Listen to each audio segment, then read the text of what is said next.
Aloha. Welcome to Light Drama Action. Don't forget to hit the like and subscribe. And let's get to the content for today. Peace. I want to offer a clear and firm warning that what you are about to hear contains graphic descriptions. Listener discretion is strongly advised. And remember, all individuals mentioned in this video, including Mr. Combs, are presumed innocent until proven guilty in a court of law. Prosecutors demand justice. In a packed Manhattan federal courtroom on June 26, 2025, prosecutors delivered their closing argument against Sean Diddy Combs, portraying him as the head of a decades-long criminal enterprise. The 55-year-old music mogul has pleaded not guilty to a 5-count indictment alleging racketeering conspiracy, sex trafficking by force or coercion, and 2 counts of interstate transportation for prostitution. If convicted on all charges, he faces a sentence of up to life in prison. Earlier testimony included graphic accounts of abuse. Combs' ex-girlfriend, R&B singer Cassie Ventura, testified that she was trapped in Combs' control for 11 years, enduring repeated beatings and hundreds of marathons, freak-off sex sessions. A 2016 surveillance video replayed for jurors shows Combs chasing and dragging Ventura in a hotel hallway during one such encounter. Prosecutors say this evidence, along with messages and witness accounts, paints a clear portrait of Combs orchestrating a criminal enterprise of violence and trafficking, charges, and background. The charges against Combs stem from allegations that he and trusted aides abused women under the guise of a romantic lifestyle. Prosecutors allege Combs coerced at least 3 women into sex acts with him and hired male prostitutes for freak-off sessions, drugging the women into compliance. Cassie Ventura is the most high-profile accuser.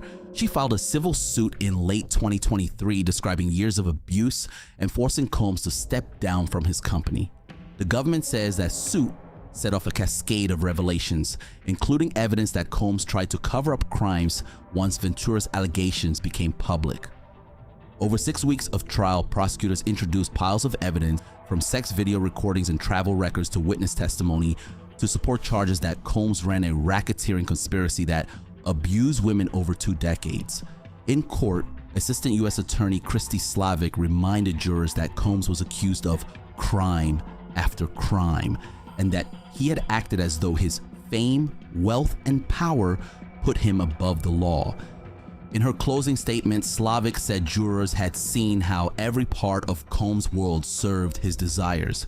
She called him the leader of a criminal enterprise whose loyal aides enabled violence, drugs, and cover-ups.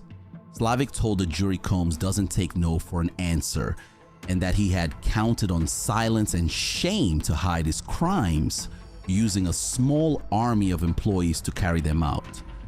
For example, one former top aide, Capricorn Clark, testified that on a snowy December day in 2011, Combs burst into her home with a pistol and ordered her to accompany him because "we're going to kill Cudi," referring to rapper Kid Cudi, Cassie's then boyfriend. Clark was driven to Cudi's house at gunpoint as Combs threatened mayhem.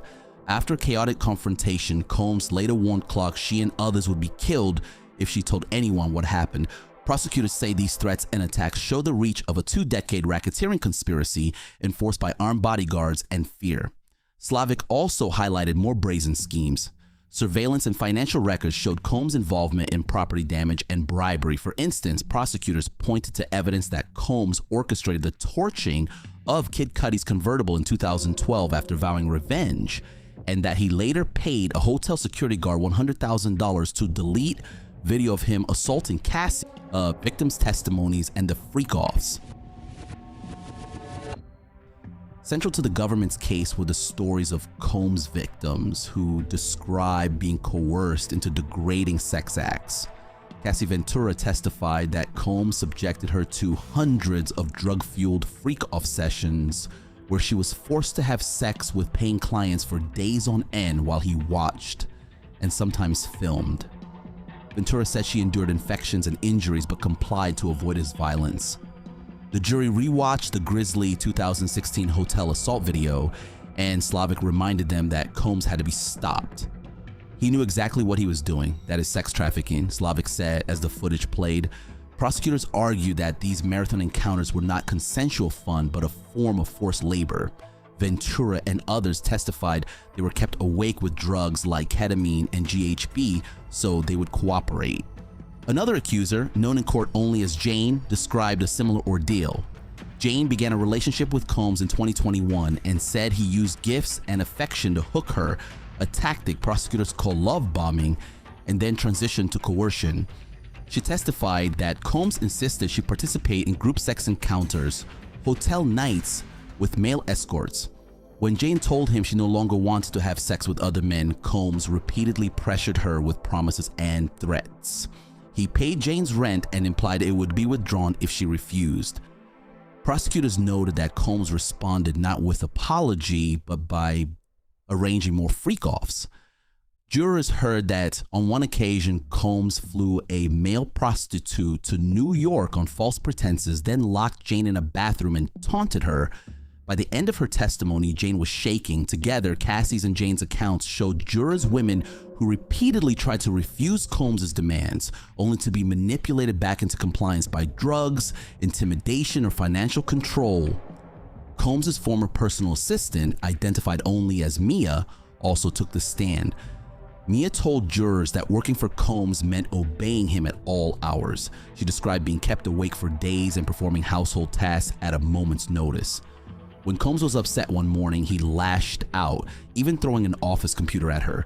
Mia said she learned quickly that she literally could not refuse him.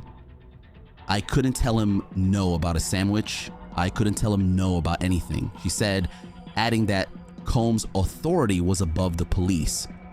She testified that Combs sexually assaulted her on multiple occasions, abusing her loyalty and fear of losing her livelihood. Slavik tied Mia's testimony into the racketeering charge, arguing that Combs used his position of power and paid staff to facilitate crimes ranging from sex trafficking to forced labor. Defense strategy and verdict looms. Combs' defense attorneys declined to put on any witnesses, choosing instead to rely on cross-examination and emphasize reasonable doubt.